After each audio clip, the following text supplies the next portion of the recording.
Pantauan terhadap rego sembako menjelang perayaan Natal Samo Tahun Anyar dilakukan oleh Polda Sumsel khususnya tim Satgas Pangan dengan berkoordinasi sama dinas terkait lainnya di dua pasar tradisional Kota Palembang yaitu Cinde sama Palimo.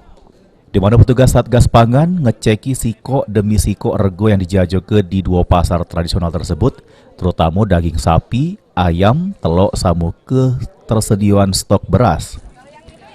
Dari pantauan yang dilakukan oleh petugas Satgas Pangan sampai sejauh ini rego barang yang dijajoke di dua pasar tradisional tersebut masih cukup stabil, belum ada kenaikan yang signifikan. Menemukan ada beberapa hal. Yang pertama bahwa terkait dengan harga yang ada terjadi fluktuatif, tetapi tidak terjadi kenaikan yang signifikan. Masih dalam harga yang wajar, yaitu HET, harga eceran tertinggi. Demikian juga dengan telur, kemudian dengan beras, gula dan lain sebagainya.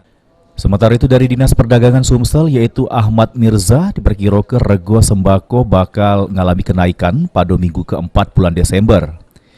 Dinas Perdagangan Sumsel Dewe bakal berkoordinasi sama Polda Sumsel sama dinas terkait lainnya kalau kagetnya adanya kenaikan rego sembako.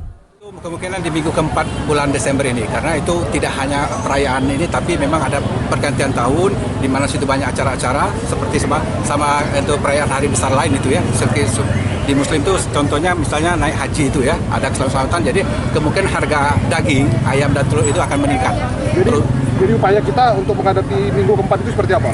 Kita tetap memonitor ke lapangan, tapi kalau memang ada yang gejolak, ada yang kita tetap melihat data-datanya. Kalau terlihat gejolak signifikan itu akan kita koordinasikan dengan pihak terkait. Kita akan adakan operasi pasar memang itu sesuai aturan apabila diperlukan. Jadi untuk meredam itu kita adakan itu nantinya. Dari hasil koordinasi yang dilakukan oleh Satgas Pangan Polda Sumsel sama dinas terkait lainnya, bahwa stok sembako di Sumsel cukup aman selama 3 bulan ke depan. Firman Hidayat, PAL TV.